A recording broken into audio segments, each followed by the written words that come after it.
فلا أقسم بمواقع النجوم وإنه لقسم لو تعلمون عظيم إنه لقرآن كريم في كتاب مكنون لا يمسه إلا المطهرون تنزيل من رب العالمين.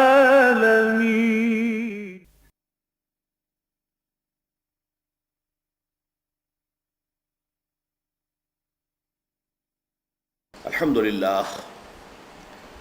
للہ وکفا والصلاة والسلام علی عبادہ الذین اصطفیٰ خصوصاً علی افضلہم وخاتم النبیین محمد الامین وعلی آلہ وصحبہ اجمعین. اما بعد فقد قال اللہ تبارک وتعالی کما ورد فی سورۃ آل عمران اعوذ باللہ من الشیطان الرجیم بسم اللہ الرحمن الرحیم. أَلَمْ تَرَ إِلَى الَّذِينَ أُوتُوا نَصِيبًا مِنَ الْكِتَابِ يُدْعَوْنَ إِلَى كِتَابِ اللَّهِ لِيَحْكُمَ بَيْنَهُمْ ثُمَّ يَتَوَلَّى فَرِيقٌ مِّنْهُمْ وَهُمْ مُعْرِضُونَ ذَلِكَ بِأَنَّهُمْ قَالُوا لَن تَمَسَّنَا النَّارُ إِلَّا أَيَّامًا مَّعْدُودَاتٍ وَغَرَّهُمْ فِي دِينِهِم مَّا كَانُوا يَفْتَرُونَ فَكَيْفَ إِذَا جَمَعْنَاهُمْ لِيَوْمٍ لَّا رَيْبَ فِيهِ وَوُفِّيَتْ كُلُّ نَفْسٍ مَّا كَسَبَتْ وَهُمْ لَا يُظْلَمُونَ. صدق اللہ العظیم. رب اشرح لی صدری ویسر لی امری واحلل عقدۃ من لسانی یفقہوا قولی. اللہم ربنا الہمنا رشدنا واعذنا من شرور انفسنا. اللہم ارنا الحق حقا وارزقنا اتباعہ وارنا الباطل باطلا وارزقنا اجتنابہ. آمین یا رب العالمین. الم تر الی الذین اوتوا نصیبا من الکتاب. سورہ بقرہ کی طرح سورہ آل عمران میں بھی جیسا کہ ہم دیکھ چکے ہیں جہاں اہل ایمان سے خطاب ہے وہاں ساتھ ساتھ اہل کتاب سے بھی ہے. جو بنی اسرائیل یہودی مدینے کے اندر موجود تھے، 3 بڑے قبیلے، اگرچہ ان میں سے ایک کا اخراج ہو چکا تھا غزوہ بدر کے فوراً بعد، بنو قینقاع کا، لیکن 2 بڑے قبیلے اب بھی موجود تھے، بنو نذیر بھی تھے اور بنو قریظہ بھی تھے. تو ان کے معاملات بھی سائیڈ بائی سائیڈ یہ زیر بحث آتے ہیں ان دونوں صورتوں کے اندر. اور ان میں ایک حکمت یہ بھی ہے کہ چونکہ یہ بھی اصل میں سابقہ امت مسلمہ تھے، تو گویا کہ ایک مسلمان امت میں جب زوال کا عمل ان پر طاری ہوتا ہے تو جو برائیاں پیدا ہوتی ہیں وہ تھیں کہ جو ان کے اندر پیدا ہوئیں، جن کی نشاندہی قرآن مجید کر رہا ہے. اس اعتبار سے یہ گویا کہ موجودہ امت مسلمہ یعنی امت محمد علیہ صاحب الصلاۃ والسلام کے لیے ایک مستقبل کے لیے تنبیہ بھی بن جاتی ہے کہ کہیں ایسا نہ ہو کہ تم بھی انہی راستوں پر چلو اور ایسے ہی غلط خیالات تمہارے اندر بھی پیدا ہو جائیں. اس میں سے ایک کا تذکرہ ہو رہا ہے الم تر الی الذین اوتوا نصیبا من الکتاب. کیا تم نے دیکھا نہیں ان لوگوں کی جانب جنہیں کتاب کا ایک حصہ دیا گیا تھا. یہ بات میں اس سے پہلے کئی مرتبہ عرض کر چکا ہوں کہ جہاں اہل کتاب کا کسی مدح کے مقام میں ذکر ہوتا ہے وہاں وہ ہوتا ہے معروف الذین آتیناہم الکتاب، جنہیں ہم نے کتاب دی. اور جہاں کوئی مذمت کا معاملہ ہوتا ہے، تنقید، ان کی کسی خامی کی نشاندہی، تو الذین اوتوا الکتاب وہ پھر مجہول کا صیغہ آتا ہے، وہ لوگ جنہیں کتاب دی گئی تھی.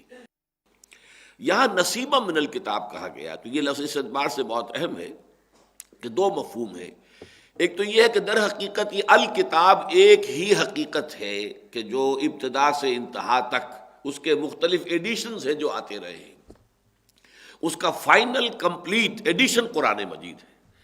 تو چاہے نام بدل گئے، تورات ہے، انجیل ہے، لیکن اصل میں تو وہ الکتاب وہی ہے اللہ تعالیٰ کی طرف سے، جس کا کہ حضرت آدم علیہ السلام سے بالکل ابتدا میں کہہ دیا گیا تھا فَإِمَّا يَأْتِيَنَّكُم مِّنِّي هُدًى فَمَن تَبِعَ هُدَايَ فَلَا خَوْفٌ عَلَيْهِمْ وَلَا هُمْ يَحْزَنُونَ. یہ ہدایت جیسے جیسے آتی رہی ہے وہی الکتاب ہے. البتہ اس الکتاب کے فارمر ایڈیشنز جو ہیں وہ تورات، انجیل، زبور وغیرہ صحف ابراہیم، اس کا فائنل ایڈیشن، کمپلیٹ ایڈیشن یہ قرآن مجید ہے۔ تو گویا کہ انہیں اس الکتاب میں سے کچھ حصہ ملا تھا، پوری الکتاب تو در حقیقت اس امت مسلمہ کو، امت محمد کو ملی ہے بشکل قرآن حکیم۔ ایک دوسری بات یہ بھی کہی گئی ہے بعض مفسرین کی جانب سے کہ اس میں اشارہ ہے کہ اصل میں جو کتابیں انہیں دی گئی تھیں وہ بھی بتمام و کمال محفوظ نہیں رہی تھی، تو اس کا جو بھی بچا کھچا حصہ ان کے پاس محفوظ رہ گیا تھا اس کی طرف اشارہ ہو رہا، نصیبا من الکتاب۔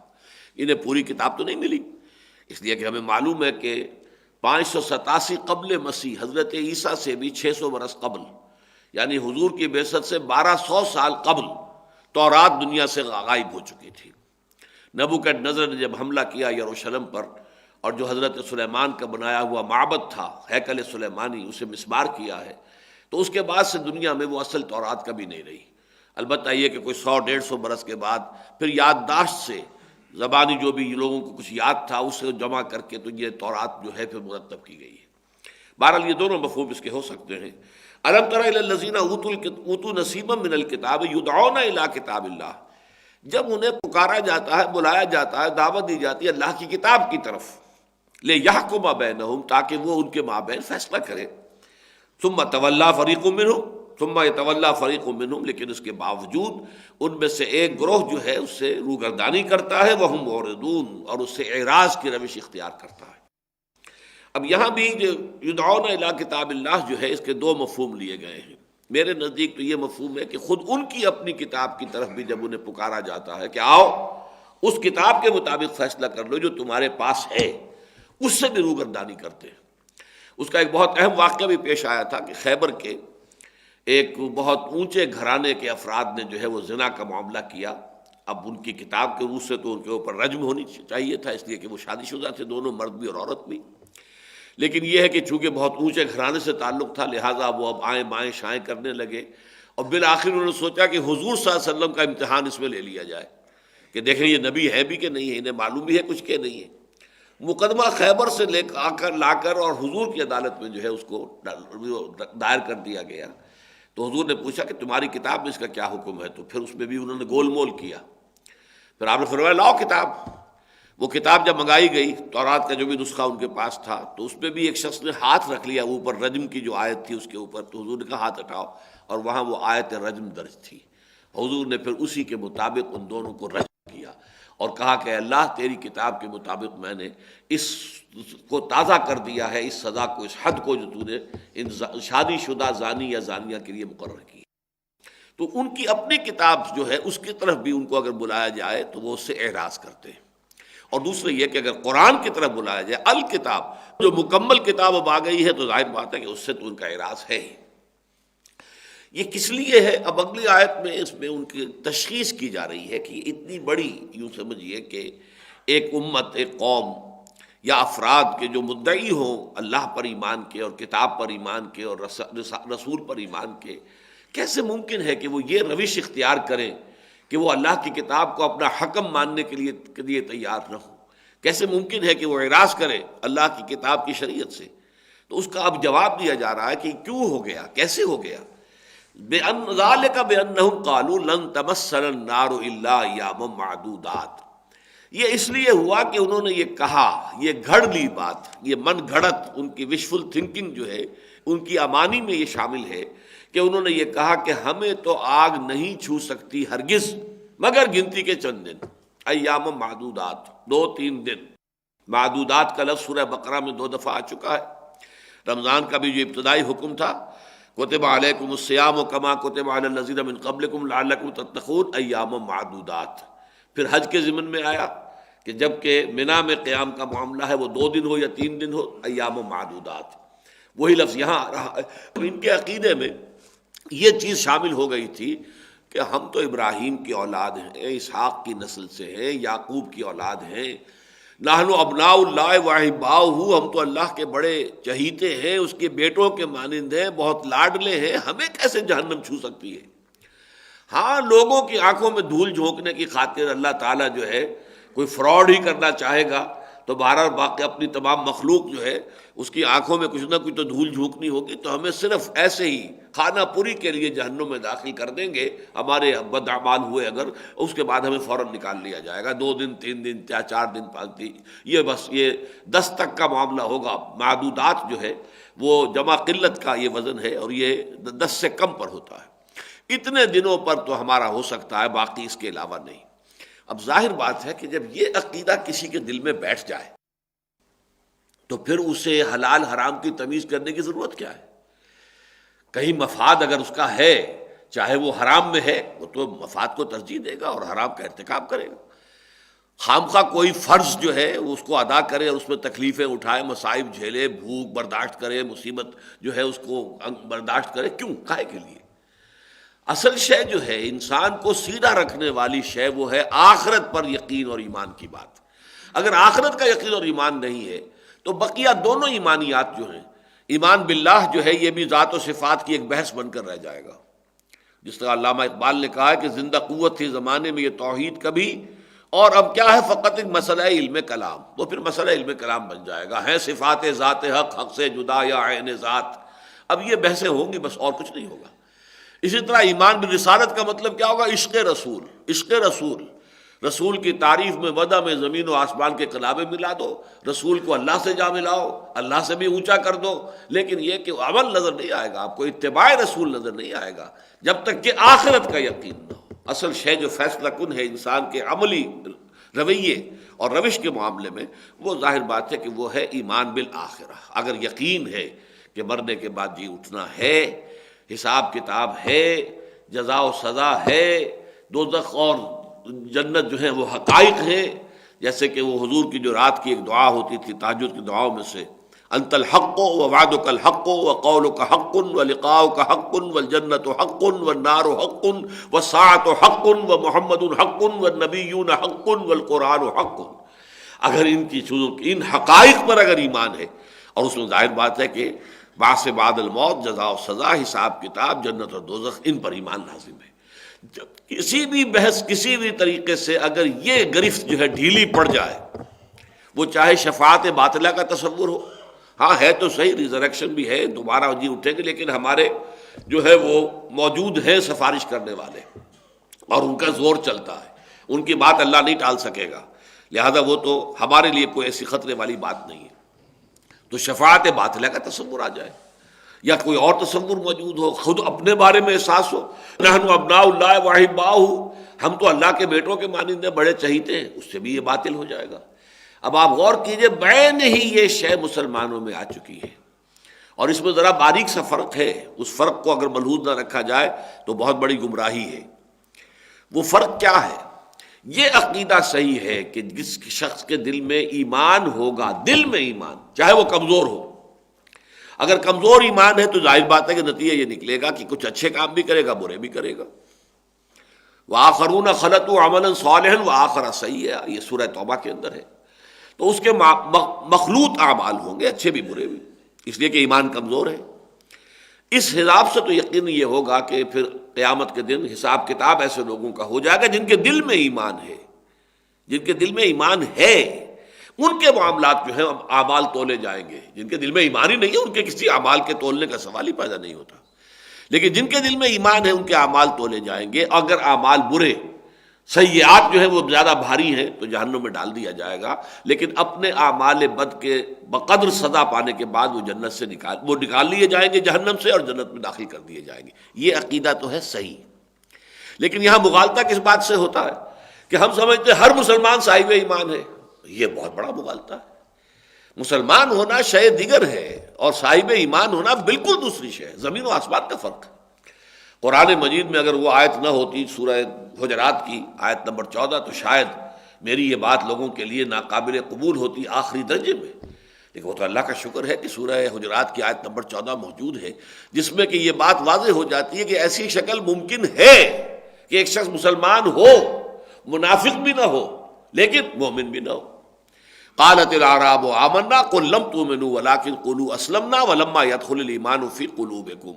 یہ بدو کہہ رہے ہیں ہم ایمان لے آئے، نبی ان سے کہہ دیجئے تم ایمان ہرگز نہیں لائے ہو، بلکہ یوں کہو کہ ہم اسلام لے آئے ہیں، ہم نے اطاعت قبول کر لی ہے، اور ابھی تک ایمان تمہارے دلوں میں داخل نہیں ہوا، ایمان دل میں داخل نہیں ہوا، لیکن تمہارا اسلام قبول ہے۔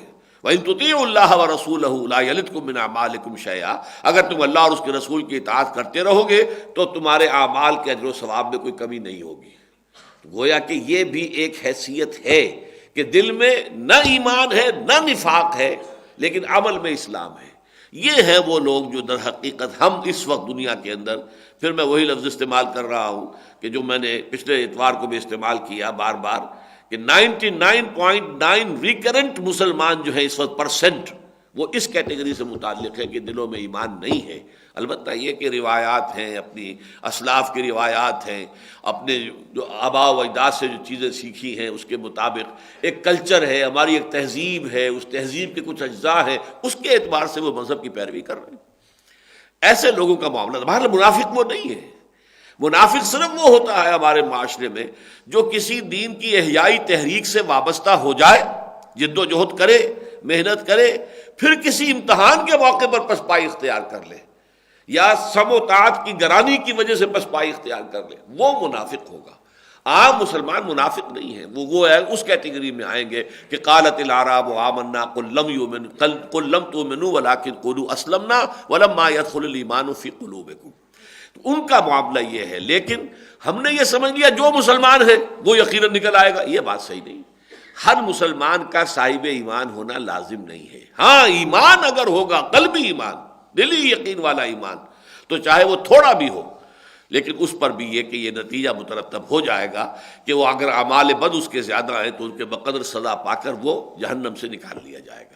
تو ان دونوں میں بھی آپ نے دیکھا کہ وہی جو میں بار بار کہا کرتا ہوں کہ حق کا راستہ جو ہے، چاہے وہ عقائد کی بات ہو، چاہے وہ اعمال کی بات ہو، کردار کی بات ہو، کریکٹر کی بات ہو، یہ جیسے کہ ہم کہتے ہیں پل صراط کو کہ وہ تلوار کی دھار سے زیادہ تیز اور بال سے زیادہ باریک راستہ ہوگا جس پر سے گزرنا ہوگا، بالکل اس طرح دنیا میں بھی، عقائد میں بھی، نظریات میں بھی، افکار میں بھی، خیالات میں بھی، اپنے رویے میں بھی، ہر وقت انسان جو ہے اس طرح ہوتا ہے کہ ذرا ادھر ہوا تو گویا کہ کھائی ہے، اور ذرا ادھر ہوا تو پھر کوئی اور تباہی ہے۔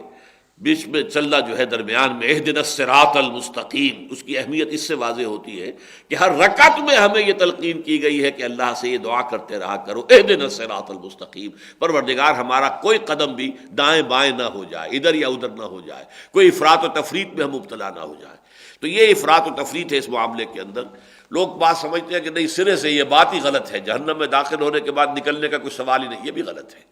جہنم میں داخلے کے بعد ان لوگوں کا نکلنے کا معاملہ متفق علیہ ہے امت کے اندر، جن کے دلوں میں ایمان تھا لیکن ایمان اتنا کمزور تھا کہ اعمال پر اس کے پورے اثرات مترتب نہیں ہوئے، نتیجتاً برائیوں کا کھاتا زیادہ بڑھ گیا بھلائیوں سے۔ ایسے لوگوں کو جہنم میں داخل کیا جائے گا، وہ اپنے جرائم کے بقدر سزا پائیں گے، پھر نکلیں گے اور جنت میں داخل کیے جائیں گے۔ لیکن یہ سب مسلمانوں کا معاملہ نہیں ہے، یہ ان مسلمانوں کا معاملہ ہوگا کہ جن کے دلوں میں ایمان موجود ہے۔ اور یہ معاملہ ہم دنیا میں تو فیصلہ کر ہی نہیں سکتے کسی کے بارے میں، کسی کے دل میں ایمان ہے یا نہیں ہے، یہ اللہ تعالیٰ کے ساتھ معاملہ پیش آنا ہے، وہ جانتا ہے، وہ علیم بذات الصدور، وہ تو جو کچھ لوگوں کے سینوں کے اندر ہے اس سے واقف ہے۔ تو فرمایا یہ جو ان کے اندر، ان کے عمل کے اندر جو یہ گراوٹ پیدا ہوئی ہے کہ ان کا حال یہ ہے کہ انہیں کتاب اللہ کی طرف بلایا جاتا ہے اور یہ اس سے اعراض کر رہے ہیں، تو اس کی وجہ کیا ہے؟ ذالک بانہم قالوا لن تمسنا النار الا ایاما معدودات، یہ اس وجہ سے ہوا ہے کہ انہوں نے یہ عقیدہ گھڑ لیا ہے، من گھڑت خیال جو ہے اپنے دل میں بٹھا لیا ہے کہ ہمیں تو آگ چھو ہی نہیں سکتی مگر گنتی کے چند دن، وغرہم فی دینہم ما کانوا یفترون، اور دھوکے میں ڈال دیا ہے انہیں ان کے دین کے معاملے میں اس شے نے جو انہوں نے خود گھڑی ہے۔ یہ بھی عام طور پر اجتماعی زندگی کے اندر بڑے بڑے اس کے مظاہر سمجھ میں آتے ہیں۔ ایک آدمی ایک جھوٹ بولتا ہے مصلحتاً، وہ جھوٹ بولتے بولتے بولتے بولتے ایک وقت آتا ہے کہ وہ واقعی اس پہ یقین کرنے لگتا ہے کہ یہ حقیقت ہے، حالانکہ آغاز میں اس نے اسے گھڑا تھا، جھوٹ بولا تھا، یہ جانتے ہوئے کہ میں جھوٹ بول رہا ہوں، لیکن ایک مصلحت ہے، اس مصلحت کی وجہ سے میں جھوٹ بول رہا ہوں۔ لیکن پھر بولتے بولتے بولتے بولتے اس جھوٹ کی تکرار کرتے کرتے وہ خود بھی اس مغالطے میں مبتلا ہو جاتا ہے کہ یہ بات سچ ہے۔ تو غرہم فی دینہم ما کانوا یفترون، یہ عقیدہ انہوں نے گھڑ لیا تھا، یہ ان کا افطرا تھا، یہ ان کی من گھڑت بات تھی، لیکن یہ کہ اس کے بعد وہ ان کے اعصاب پر اس طرح مسلط ہو گئی ہے کہ اس نے انہیں دین کے معاملے میں سخت دھوکے میں ڈال دیا ہے۔ فَكَيْفَ إِذَا جَمَعْنَاهُمْ لِيَوْمٍ لَا رَيْبَ فِيهِ، اب یہ جو ہے سوالیہ نشان، کیفا، کیا ہوگا اس دن، اب اس کیا ہوگا اس انداز میں، اس اسلوب کے اندر قیامت مضمر ہے، کیا ہوگا اس دن جب کہ ہم جمع کریں گے ان سب کو، اس دن کے جس دن کے آنے میں کوئی شک نہیں ہے۔ فَكَيْفَ إِذَا جَمَعْنَاهُمْ لِيَوْمٍ لَا رَيْبَ فِيهِ وَوُفِّيَتْ كُلُّ نَفْسٍ مَا كَسَبَتْ، اور ہر نفس کو، ہر جان کو پورا دے دیا جائے گا جو کچھ کہ اس نے کمایا ہوگا۔ یہ وفا یوفی، اوفا یوفی، وفا یفی، یہ جو ہے جس کا ان الفاظ کا جو ہے بڑا غلط استعمال کیا ہے قادیانیوں نے، کہ ہم وفات کے ایک ہی معنی جانتے ہیں، کسی آدمی کا مر جانا، لیکن یہ کہ عربی زبان میں اور اردو میں بھی وعدہ وفا کرنا، اب اس میں موت کا سوال تو نہیں ہے، پورا کرنا ہے، وعدہ پورا کرنا، وعدہ وفا کیا، تو اس میں جو ہے وفا یفی، اوفا یوفی، وفا یوفی، توفا یا توفی، یہ زمین و آسمان کا فرق ہے۔ استوفا یستوفی، یہ مختلف ابواب سے جب یہ مادہ آتا ہے اور اس کے مصدر بنتے ہیں تو زمین و آسمان کا فرق ہو جاتا ہے۔ وفا یوفی، کسی کو پورا دے دینا، توفا یا توفا، پورا لے لینا، اب یہ دینا کہاں دینا کہاں لینا، وفا یوفی، اوفا یوفی کے معنی بھی وہی ہیں، پورا دینا، اور وفا یوفی میں اور تاکید ہے، بھرپور طریقے پر اس کا رتی ماشا حساب بے باک کرنا، پورا دے دینا، یہ ہے وفا یوفی۔ اور توفا یا توفا، پورا لے لینا، چھوڑنا نہیں کچھ بھی، جو بھی ہے حق ہے وہ پورا لے لینا۔ تو یہاں ہے وَوُفِّيَتْ كُلُّ نَفْسٍ مَا كَسَبَتْ، ہر جان نے جو کچھ کمایا ہوگا پورا اس کو دے دیا جائے گا، وَهُمْ لَا يُظْلَمُونَ، اور کسی پر کوئی ظلم نہیں ہوگا۔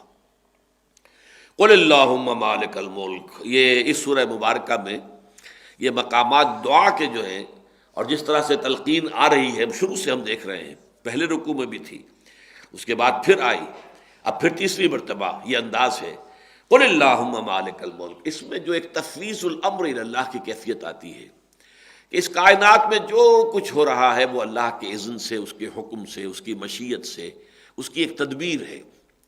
اس میں جو تھوڑا سا انسان کو اپنی کم فہمی کی وجہ سے مغالطہ ہو جاتا ہے، وہ بھی دیکھیے وہ جو تلوار کی دھار سے تیز اور بال سے زیادہ باریک، ایک طرف یہ بات ہے کہ پتہ تک نہیں ہل سکتا جب تک کہ اذن رب نہ ہو، ہم کچھ کر ہی نہیں سکتے جب تک کہ اللہ نہ چاہے۔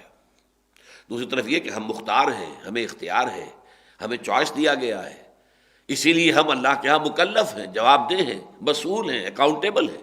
اب یہ دونوں انتہا ہیں، جبر اور قدر۔ اگر اللہ ہر شے پر غالب ہے، محیط ہے، کوئی شے اس کی مرضی کے بغیر، اس کے اذن کے بغیر حرکت تک نہیں کر سکتی، تو گویا کہ ایک طرح کا جبر کی کیفیت سامنے آ جاتی ہے۔ اور یہ کہ ہم مختار ہیں، اما شاکرم و اما کفورا، چاہے تو شکر گزار بنے، چاہے ناشکرے بن جائے۔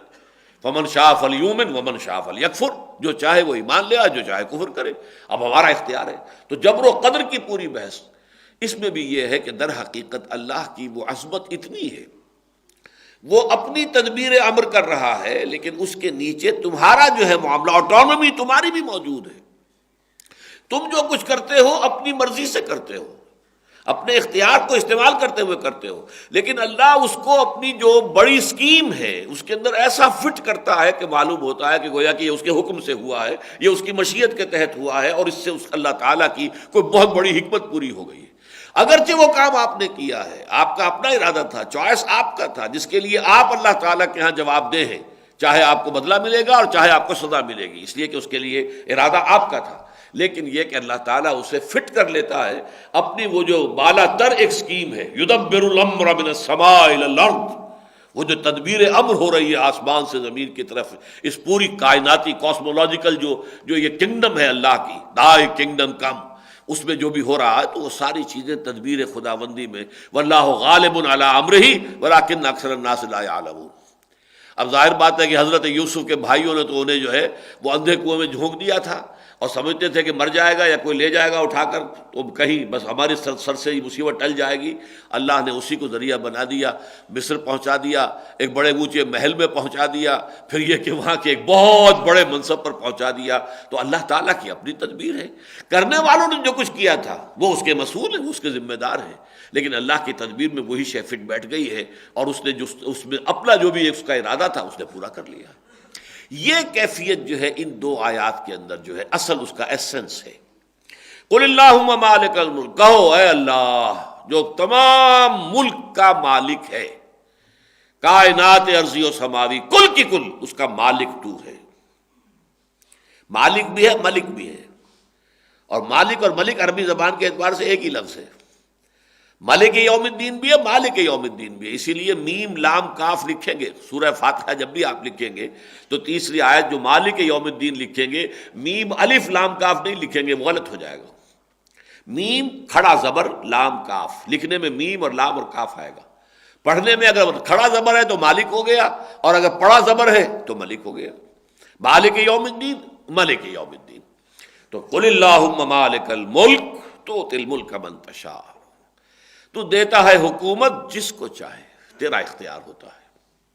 حالانکہ ظاہر بات ہے دنیا میں کھیل ہو رہا ہے، لوگ محنت کر رہے ہیں، شہزادے لڑ رہے ہیں، اورنگزیب کی جنگ ہو رہی ہے اپنے بھائیوں کے ساتھ، یہ سب اپنے اپنا جو ہے داؤ لگا رہے ہیں، لیکن یہ اللہ کا فیصلہ کچھ اور ہے، اور وہ فیصلہ جو ہے وہ اپنے اس فیصلے کے مطابق اس کا فیصلہ جو ہے اس روب عمل آ جائے گا.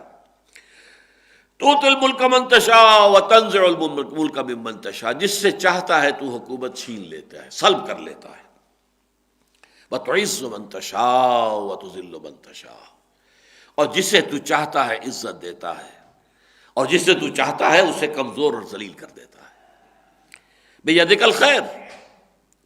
اب اس ٹکڑے میں البتہ ضرور ہے، اب اس طرح کے ٹکڑے جیسا کہ میں نے بارہا کہا ہے کہ یہ قرآن مجید میں ایسے روانی میں آ جاتے ہیں کہ عام قاری پڑھتا ہوا گزر جاتا ہے، لیکن جو ہے کوئی شخص جو گہرائی میں غور کرتا ہے وہ آ کے رک جائے گا. بیدک الخیر، کیا مطلب اس کا؟ ایک مرتبہ تو یہ کہ کل کا کل خیر تیرے ہاتھ میں ہے، یعنی جس کو مانگنا ہو خیر اللہ سے مانگے، کل خیر اس کے ہاتھ میں ہے، تو دعا اس سے کرو گے، کسی اور سے نہیں کرو گے. لیکن اس کا ایک مفہوم اور بھی ہے، تیرے ہاتھ میں خیر ہی خیر ہے، تو جو کچھ کرتا ہے اس میں خیر ہی ہوتا ہے، چاہے بظاہر وہ ہمیں شر نظر آئے. میرا حادثہ ہو گیا، میری ہڈی ٹوٹ گئی، میرے لیے شر ہے، لیکن پتہ نہیں اللہ نے کون سی بڑی مصیبت سے مجھے بچایا ہے اس حادثے کی وجہ سے.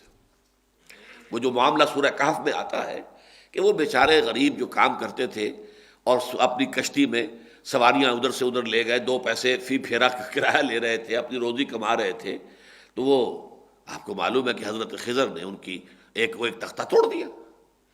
اب وہ رو رہے ہوں گے، ہمارا تو واحد ذریعہ یہ ہے، اور اس کے اندر بھی دیکھو یہ ٹوٹ گئی بیچاری، اب کتنے دن ہمیں لگ جائیں گے، مرمت کرانی پڑے گی. اتنے دن کی روزی تو گئی نا، ڈوبی نہیں، بچ گئی، لیکن یہ کہ بہرحال اتنے دن کی روزی تو گئی.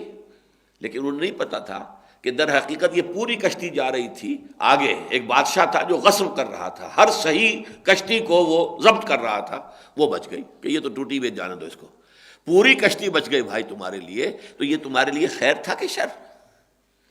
بچہ مر گیا، اب رو رہے ہوں گے والدین، فرض کیجیے اکلوتا ہی بچہ تھا، لیکن انہیں کیا پتا کہ یہ بچہ اگر جوان ہوتا، اس کے جینز جو ہے اس میں بڑی شرارت تھی، سرکشی تھی، یہ بڑا ہوتا تو تمہارے لیے سہان روح بن جاتا.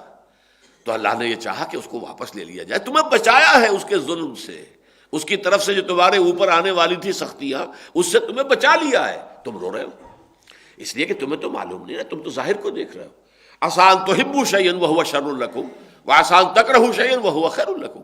یہ عین ممکن ہے کہ تم کسی شے کو ناپسند کرو در حال ہے کہ اسی میں تمہارا خیر ہو، اور یہ بھی عین ممکن ہے کہ کسی شے کو تم محبوب رکھو، پسند کرو، در حال ہے کہ وہ تمہارے لیے شر ہو حقیقت کے اعتبار سے.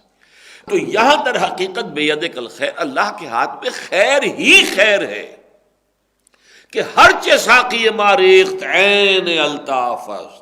میرا ساقی میرے پیالے میں جو بھی ڈال دے اس کا لطف و کرم ہے، جو بھی ڈال دے. بظاہر میرے لیے ناخوشگوار بات اس وقت ہو رہی ہے جو ہو رہی ہے، طبعی اعتبار سے، جبلی اعتبار سے میں اس کو پسند نہیں کر پا رہا ہوں، مجھے تکلیف ہو رہی ہے، مجھے کوفت ہو رہی ہے، میری ایک ہڈی ٹوٹ گئی ہے، لیکن مجھے یہ پتہ نہیں کہ پوری جان بچی ہے اس ہڈی کے ٹوٹنے کی وجہ سے. اس اعتبار سے اللہ کے ہاتھ میں خیر ہی خیر ہے، لیکن اس کی بڑی لانگ ٹرم پلاننگ ہوتی ہے۔ ہم بڑے شارٹ سائٹڈ ہیں، ہمیں تو فوری طور پر نقد نقصان اور نقد نفع جو ہے وہ نظر آتا ہے، وہ دور کی چیزیں ہم دیکھ نہیں سکتے، شارٹ سائٹڈ ہیں۔ اللہ کا معاملہ جو ہے اسی لیے فرمایا کہ تمہارے 1000 برس تو ہے، اس کا تو ایک دن بنتا ہے، اس کی جو پلاننگ ہوتی ہے وہ تو 1000 سال کی ہوتی ہے۔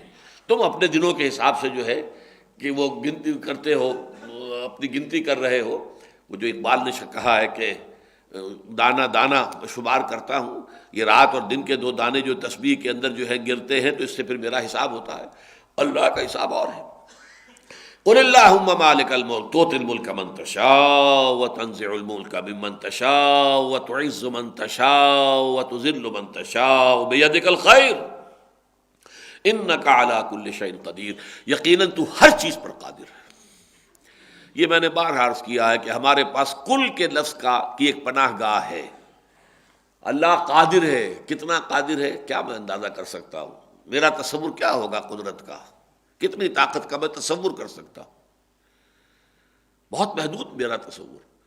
بس ایک لفظ ہے کل شیء قدیر، بکل شیء علیم، ہر شے پر قادر، ہر شے کا علم رکھنے والا۔ یہ لفظ ہے کہ جو پناہ گاہ ہے صفات باری تعالیٰ کے ضمن میں ہماری۔ تولج اللیل فی النہار وتولج النہار فی اللیل، تو پرو دیتا ہے رات کو دن میں اور پرو دیتا ہے دن کو رات میں۔ اب اس میں 2 طریقے سے مفہوم اس کا ہو سکتا ہے۔ ایک تو یہ کہ کبھی ہم دیکھتے ہیں کہ دن جو ہے وہ بڑھ رہا ہے، رات گھٹ رہی ہے، گویا کہ دن رات میں داخل ہو رہا ہے۔ کبھی رات بڑھ رہی ہے، دن گھٹ رہا ہے، گویا کہ رات دن میں داخل ہو رہی ہے۔ ایک مفہوم یہ بھی ہو سکتا ہے۔ یہ بھی ہو سکتا ہے کہ یہ ایک دوسرے میں داخل ہو رہے ہوں، ایک دوسرے میں مرج ہوتے ہوں۔ بہرحال یہ ایک تسبیح ہے جو میں نے ابھی کہا تھا کہ میں اپنے تسبیح روز و شب کا شمار کرتا ہوں دانہ دانہ، تو تسبیح روز و شب کا شمار کرتا ہوں دانہ دانہ، تو یہ گویا کہ ایک تسبیح ہے، ایک دانہ کالا ہے، ایک دانہ سفید ہے، تو ایک گر رہا ہے اور دن رات کی جو ہے وہ تقریب ہو رہی ہے۔ تولج اللیل فی النہار وتولج النہار فی اللیل وتخرج الحی من المیت وتخرج المیت من الحی، تو نکالتا ہے زندہ کو مردہ میں سے اور تو نکالتا ہے مردہ کو زندہ میں سے۔ اب اس کی سب سے نمایاں مثال جو ہے وہ مرغی اور انڈا ہے۔ مرغی جاندار شے ہے، اس سے انڈا جو برآمد ہوتا ہے وہ بے جان ہے، اس میں جان نہیں ہے، انیکٹیو ہے، وہ پڑا رہے گا، اس کے اندر جان نہیں ہے، خراب ہو جائے گا۔ لیکن یہ کہ اسی انڈے سے اب مرغی برآمد ہوئی، بچہ برآمد ہو رہا ہے جو زندہ ہے، چلتا پھرتا ہے، اسی انڈے میں سے نکل آیا ہے، چوں چوں کرتا ہوا وہ جو ہے چوزا نکلتا ہے۔ وَتَرْزُقُ مَن تَشَاءُ بِغَيْرِ حساب، اور اللہ تو دیتا ہے جس کو چاہتا ہے بغیر حساب، تیرے خزانے اتھاہ ہیں، نا پیدا کنار سمندر ہے تیرے خزانے کا، تو جس کو جتنا چاہے دیتا ہے۔ اور دینا صرف پیسہ نہیں ہے، کسی کو ذہانت دی ہے، فطانت دی ہے، کسی کو سمجھ عطا فرمائی ہے، کسی کو جسمانی قوت زیادہ دی ہے، یہ تو مختلف چیزیں ہیں۔ کسی کو حسن زیادہ دیا ہے، کسی کو حسن سیرت زیادہ دیا ہے، کسی کو حسن صورت زیادہ دیا ہے، مختلف لوگوں کو جو چاہے دیا، جو چاہے تو دیتا ہے، اور اس کے اندر کوئی حساب کتاب، تیرے اوپر کوئی حساب کتاب بائنڈنگ نہیں ہے بغیر حساب۔ لا يتخذ المؤمنون الکافرین اولیاء من دون المؤمنین۔ اب جیسے یہ دن اور رات کا معاملہ ہے دنیا میں، جیسے کہ آخری پارے کی صورتوں میں آپ کو معلوم ہے، جس کو میں نے عنوان دیا ہے 4 سورہ نور و ظلمت، والشمس وضحاها والقمر اذا تلاها والنہار اذا جلاها واللیل اذا یغشاها، پھر اگلی آتی ہے واللیل اذا یغشا والنہار اذا تجلی وما خلق الذکر والانثی۔ تو یہ جو فرق و تفاوت ہے، اور اس سے اگلی صورت والضحی واللیل اذا سجا، تو یہ تضادات ہے، بظاہر تضادات ہے، نور ہے، ظلمت ہے، رات ہے، دن ہے، یہ سارا جو ہے صبح ہے، شام ہے۔ تو ان تضادات کے اندر ہی اللہ تعالیٰ کی حکمت جو ہے وہ پوری ہو رہی ہے۔ اسی میں اللہ تعالیٰ کی جو تدبیر امر ہے وہ انہی تضادات کے اندر سے اپنا راستہ نکالتی ہے۔ اب ایک تضاد ہے کفر اور اسلام، ایک یہ تضاد بھی دنیا میں ابتدا سے چلا رہا ہے، ستیزہ کار رہا ہے ازل سے تا امروز، چراغ مصطفی سے شرار بولہبی، یہ حق و باطل کی کشاکش جو ہے یہ چلی آ رہی ہے۔ ابلیس اور حضرت آدم علیہ الصلوۃ والسلام، ان دونوں کے درمیان جو دشمنی کی گرہ پڑ گئی تھی، وہ گرہ ہے کہ جو اب چل رہی ہے اور کھلتی چلی جا رہی ہے، مسلسل کھل رہی ہے، اس کے مختلف شاخیں پیدا ہو رہی ہیں، اور قیامت تک وہ ابلیس میں سمجھتا ہوں کہ بالآخر وہ جیسا کہ ایک، ویسے تو وہ نظم جو ہے وہ بڑی کنٹروورشیل سی ہے، لیکن یہ کہ آخر بجہاں صورت یار برآمد، اس کا ایک مصرع یہ ہے کہ آخر میں وہ یار نبی اکرم صلی اللہ علیہ وسلم کی صورت میں اللہ تعالیٰ نے گویا کہ خود ظہور کر لیا معاذ اللہ، لیکن یہ جیسے کہ میں نے کہا تھا کہ یہ اب شاعرانہ تصور ہے، آخر بجہاں صورت یار برآمد اور محبوب جہاں شد۔ اسی طرح میں صرف اس کا حوالہ دے رہا ہوں، میں یہ شعر اس وقت آپ کو پڑھا نہیں رہا ہوں، نہ اس کے مفہوم پر بحث ہے کوئی، اصل میں اس کے حوالے سے کہہ رہا ہوں، آخر کار اس جنگ کی جو انتہا ہوگی وہ یہ ہے کہ وہ کمبخت ابلیس جو ہے، عزازیل جن، وہ خود دجال اکبر کی شکل اختیار کر کے دنیا میں آئے گا اور خدائی کا دعویٰ کرے گا، اور جن کے ایمان بھی کمزور ہوں گے وہ اس پر ایمان لے آئیں گے، اس لیے کہ رزق کے سارے خزانے اس کے ہاتھ میں آ چکے ہوں گے۔ ویسے تو اس کی طرف دنیا بڑی تیزی سے جا رہی ہے، اب بڑی تیزی سے جا رہی ہے، اب تو جو معاہدات ہو رہے ہیں، گلوبلائزیشن ہو رہی ہے، اس کے بعد اس سے آگے جو زراعت کے سلسلے میں ٹرمپ کا جو معاہدہ ہو رہا ہے، اور اس سے آگے بڑھتی جا رہی ہیں چیزیں بڑی تیزی کے ساتھ۔ معلوم ہوگا کہ رزق جو ہے وہ بالکل ایک مرکزی قوت ہے جس کے ہاتھ میں آ جائے گا، جس کو وہ چاہیں گے دیں گے اور جس کو نہیں چاہیں گے نہیں دیں گے، اور یہ ایک وقت میں آ کر یہ ایک شخص کی شکل میں بھی، ایک انسان کی صورت میں بھی، وہ دجال جس کے بارے میں حضور فرماتے ہیں کہ کوئی نبی اور رسول ایسا نہیں گزرا دنیا میں جس نے کہ دجال کے فتنے سے اپنی امت کو خبردار نہ کیا ہو، اور مجھے اندیشہ ہے کہ میری ہی امت کے اندر اس کا ظہور ہوگا، اور وہ بہت زبردست فتنہ ہے، تو پوری انسانی تاریخ کا عظیم ترین فتنہ وہ ہوگا۔ تو بہرحال ادھر معاملہ جا رہا ہے۔ اب یہ جو کشاکش حق و باطل ہے، اس کے ضمن میں کچھ باتیں بڑی اہم آ رہی ہیں یہاں، اس لیے کہ یہ کشاکش اس وقت مدینے کی اس چھوٹی سی بستی کے اندر، شہر کہہ لیں، چھوٹی چھوٹی بستیاں تھیں اس میں اصل میں، اب یہ گڑھی ہے بنو قینقاع کی، اور یہ قلعہ ہے بنو قریظہ کا، اور یہ چند محلے ہیں کہ جو اوس کے ہیں، یہ چند محلے ہیں انصار اس کے خزرج کے ہیں، یہ ایک مجموعہ تھا چھوٹی چھوٹی سی بستیوں کا مدینہ منورہ۔ اس میں جو کشاکش اس وقت جاری تھی، اور پھر اس بستی کی مجموعی طور پر ایک کشاکش جو ہے خاص طور پر مشرکین مکہ کے ساتھ جاری تھی، اس کے اعتبار سے چند ہدایات آ رہی ہیں۔ لا يتخذ المؤمنون الكافرين اولیاء من دون المؤمنین ومن يفعل ذلك فليس من الله في شيء الا ان تتقوا منهم تقاه ويحذركم الله نفسه والى الله المصير۔ اہل ایمان ہرگز کافروں کو اپنا دوست نہ بنائیں اہل ایمان کے سوائے۔ یہ جو ولی ہے، اولیاء، رشتہ ولایت کسی مومن کا کسی کافر کے ساتھ ہو ہی نہیں سکتا کسی صورت میں، چاہے وہ باپ ہو اور چاہے وہ بھائی ہو اور چاہے وہ بیٹا ہو اور چاہے وہ رشتہ دار ہو، چاہے وہ بیوی ہو چاہے شوہر ہو، ولایت کا رشتہ نہیں ہو سکتا۔ ہاں جو کافر کمپیٹنٹ نہیں ہے، جو آپ کے خلاف جو ہے ایکٹیو نہیں ہے، اس کے ساتھ آپ کچھ مراسم رکھ سکتے ہیں، لیکن وہ جو رشتہ ولایت ہے، دلی محبت، وہ پھر بھی نہیں ہوگا، اس لیے کہ اگر دلی محبت اس کے ساتھ ہے تو اس کا مطلب یہ ہے کہ حق و باطل کے مابین آپ کا رویہ صحیح نہیں ہے۔ وَمَن يَكْفُرْ بِالطَّاغُوتِ وَيُؤْمِن بِاللَّهِ، کفر بالطاغوت آپ نے کیا ہو تو کسی کافر کے ساتھ آپ کی دلی محبت کیسے ہوگی؟ ناممکن ہے۔ البتہ جیسے کہ سورہ ممتحنہ میں آیا ہے، اللہ روکتا نہیں ہے تمہیں ان لوگوں سے کہ جنہوں نے تم سے کبھی اللہ کے دین کے معاملے میں جنگ نہیں کی ہے، جنہوں نے تمہیں تمہارے گھروں سے نکالا نہیں ہے، تمہارے خلاف جو ہے کسی اور کا ساتھ نہیں دیا، ان کے ساتھ ان تبرؤ الیہ، ان کے ساتھ اگر نیکی کا کوئی برتاؤ کرو، سلوک کرو، حسن سلوک کرو، تقسطوا، ان کے ساتھ انصاف کا معاملہ، اللہ سے نہیں روکتا۔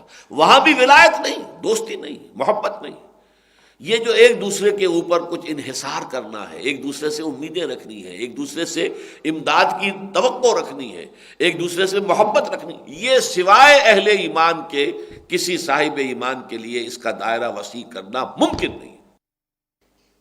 سورہ مجادلہ تو ختم ہوتی ہے، وَلَوْ كَانُوا آبَاءَهُمْ أَوْ إِخْوَانَهُمْ أَوْ أَبْنَاءَهُمْ أَوْ عَشِيرَتَهُمْ، چاہے وہ لوگ جو ہے، چاہے وہ ان کے باپ ہوں، ان کے بھائی ہوں، ان کے بیٹے ہوں، ان کے رشتہ دار ہوں، ان کے ساتھ رشتہ ولایت نہیں ہوگا۔ تو لا يتخذ المؤمنون الكافرین اولیاء من دون المؤمنین ومن يفعل ذلك، اور جو کوئی بھی یہ حرکت کرے گا فلیس من اللہ فی شیء، تو وہ اللہ کے معاملے میں کسی بھی مقام پر نہیں ہے، یعنی اس کا اللہ سے کوئی تعلق نہیں۔ وہ بنا پھرتا ہو اپنی جگہ بڑا موحد اور بڑا متبع رسول اور بہت ہی نیک اور بہت متقی اور بہت صالح اور بہت پارسا، اللہ کے ہاں کوئی مقام اور مرتبہ اس شخص کا نہیں۔ وَمَن يَفْعَلْ ذَلِكَ فَلَيْسَ مِنَ اللَّهِ فِي شَيْءٍ إِلَّا أَن تَتَّقُوا مِنْهُمْ تُقَاةً۔ اب یہاں ایک الا آیا ہے اور اس الا پر ڈیرا لگایا ہے اہل تشیع نے۔ الا یہ کہ تم ان سے خائف ہو، ان سے بچنا چاہتے ہو جیسے کہ بچنا چاہیے، یعنی کسی کے شر سے بچنے کے لیے اس کی ظاہری مدارات، یہ ایک استثناء ہے جو دی جا رہی ہے۔ یہ بالکل ایسے ہی ہے جیسے کہ ایک شخص جان بچانے کے لیے کلمہ کفر کہہ سکتا ہے، وَقَلْبُهُ مُطْمَئِنٌ بِالْإِيمَانِ، اس کا دل جو ہے اطمینان پر قائم ہو، جمع ہوا ہو، إِلَّا مَنْ أُكْرِهَ، لیکن اسے مجبور کر دیا گیا ہے کہ جان نہیں بچتی ہے اگر وہ کلمہ کفر نہ کہے۔ اور یہ واقعہ بالکل یوں سمجھیے صدر اسلام میں ہو گیا تھا، بالکل آغاز میں، جب یہ خاندان جو تھا 3 افراد پر مشتمل، حضرت یاسر اور ان کی اہلیہ حضرت سمیہ اور بیٹا عمار، ان تینوں کو جو ہے شدید ترین ٹارچر دے رہا تھا ابو جہل۔ آخر تھک گیا، ٹارچر دے دے کر خود تھک گیا۔ آخر میں اس نے کہا اچھا بھائی ایک دفعہ کہہ دو کہ میرے اس یا بت جو ہے اس میں بھی کچھ ہے، یہ بھی کچھ ہے، اس کی بھی کوئی حقیقت ہے، ایک دفعہ کہہ دو کہ میں چھوڑ دوں گا۔ حضرت سمیہ نے انکار کر دیا، تھوک دیا، برچھا مارا ہے ان کی شرمگاہ میں، شہید کر دیا۔ حضرت یاسر نے انکار کر دیا، 4 سانڈ اونٹ منگوا کر، اور ان کے ساتھ رسے بندھے ہوئے تھے، ایک کے ساتھ ان کا ایک بازو باندھا، دوسرے کے ساتھ دوسرا بازو، تیسرے کے ساتھ ایک ٹانگ، چوتھے کے ساتھ دوسری ٹانگ، دوڑایا ہے تو جسم کے پرخچے اڑ گئے۔ لیکن جو نوجوان تھا عمار، اس سے برداشت نہیں ہو سکا، اس نے کلمہ کفر کہہ کے جان بچا لی۔ لیکن یہ کہ پھر اس قدر شدید اس کے اوپر طاری ہوئی ایک کیفیت کہ یہ میں کیا غلط کام کر بیٹھا ہوں، پچھتاوا طاری ہوا۔ انہوں نے اپنے آپ کو ایک ستون سے باندھ لیا کہ اب حضور ہی اگر آ کر یہاں سے مجھے کھولیں گے تو میں کھولوں گا، ورنہ میں اسی طرح جان دے دوں گا۔ تو حضور صلی اللہ علیہ وسلم آئے اور آپ نے کھولا، کہا ٹھیک ہے یہ بھی جائز ہے، جان بچانے کے لیے کلمہ کفر کر دینا جائز ہے۔ اب یہ واقعہ تو ہے مکی دور کے بھی آغاز کا، سمجھیے کہ 4واں 5واں سال ہوگا حضور پر وحی کی آمد کو۔ اب آیت بعد میں آئی ہے، وہ شخص کے جو مجبور کر دیا جائے، وَقَلْبُهُ مُطْمَئِنٌ بِالْإِيمَانِ، بشرطے کہ اس کا دل اطمینان پر قائم ہو، تو اس کے لیے معافی ہے۔ اسی طرح یہ ہے کہ اگر آپ اہل باطل کا کوئی ایسا غلبہ دیکھیں کہ ان کے شر سے بچنے کے لیے ظاہری مدارات، لیکن یہ نہیں کہ آپ جھوٹ بولنے لگ جائیں، آپ اپنے عقائد کے خلاف عقائد کا اظہار کرنے لگے۔ یہاں یہ سمجھیے جو انگلی رکھنے کی جگہ تھی اس کو ایک پورے فلسفے کی جڑ اور بنیاد بنا لیا ہے اہل تشیع نے۔ اب ان کا کہنا یہ ہے کہ حضرت علی رضی اللہ تعالی عنہ نے گویا کہ یوں سمجھیے کہ 24 برس تک تو تقیہ کیے رکھا، چھپائے رکھا اپنے دل کے اندر، حالانکہ انہیں نفرت تھی ابو بکر سے، عمر سے، عثمان سے، تعاون کرتے رہے، معاذ اللہ ثم معاذ اللہ۔ یہ حضرت علی کی تعریف نہیں ہے، مدح نہیں ہے، تو بڑی توہین ہے ان کی۔ اسد اللہ و رسولہ، اسد اللہ الغالب علی ابن ابی طالب رضی اللہ تعالی عنہ، یہ اس کا کیسے ہم تسلیم کر لیں؟ تو یہ تقیہ کو فلسفہ بنا لینا ہوتا ہے۔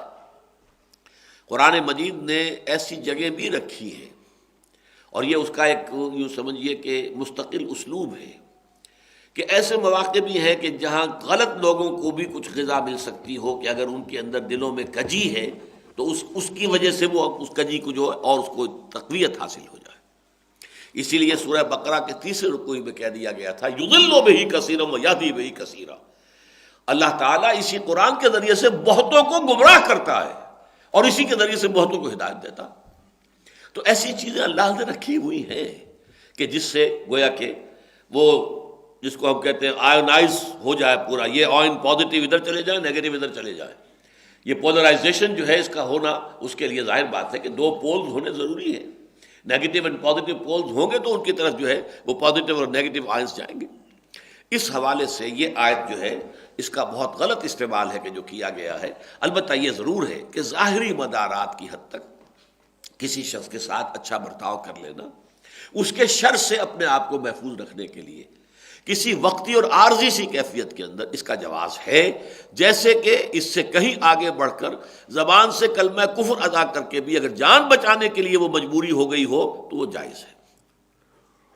وَيُحَذِّرُكُمُ اللَّهُ نَفْسَهُ، اور اللہ تمہیں ڈراتا ہے، خبردار کرتا ہے اپنی ذات سے۔ یہ آیت اس اعتبار سے بہت عجیب ہے کہ اس میں اللہ کے لیے بھی لفظ نفس آیا ہے۔ قرآن مجید میں اس لفظ نفس کا اطلاق جو ہے اتنے مختلف معنی میں ہوا ہے کہ جو لوگ ان سب کا احاطہ نہیں رکھتے اپنے ذہن میں اور ہر جگہ اس کا جو پراپر سینس ہے اس کو سامنے نہیں رکھتے تو بڑے مغالطے ہو جاتے ہیں۔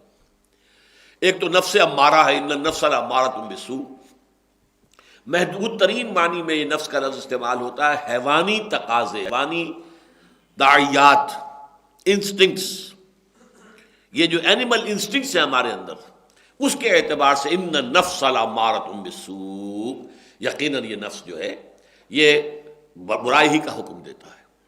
کہیں یہ پورے وجود کے لیے نفس، پوری ذات کے لیے، پوری شخصیت کے لیے، اس معنی میں اب یہ اللہ کے لیے لفظ آ رہا ہے۔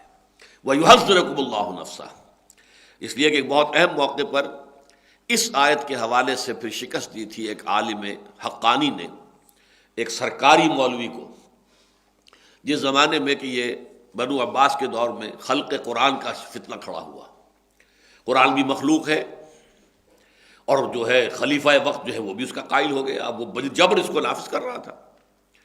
اس پر جب ایک مباحثہ ہوا ایک دربار کے اندر، دربار میں خلیفہ کے دربار میں، تو وہاں ایک شخص نے کہا کہ بتاؤ قرآن شے ہے یا نہیں؟ کہا ہاں شے تو ہے۔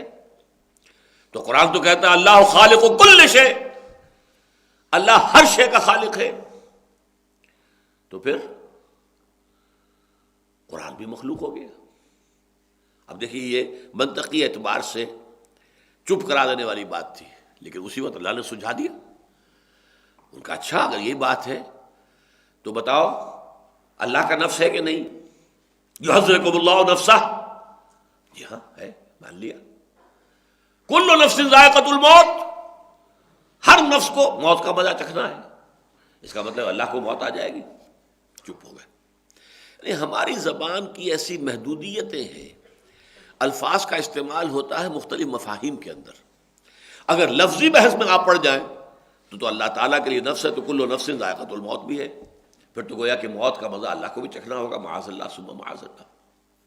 لیکن یہاں نفس سے مراد پوری ہستی ہے، اپنی ذات۔ وَيُحَذِّرُكُمُ اللَّهُ نَفْسَهُ، اس مقام پر یہ لفظ 2 مرتبہ آ رہا ہے، وَإِلَى اللَّهِ الْمَصِيرُ، اور یقیناً اللہ ہی کی طرف لوٹ جانا ہے۔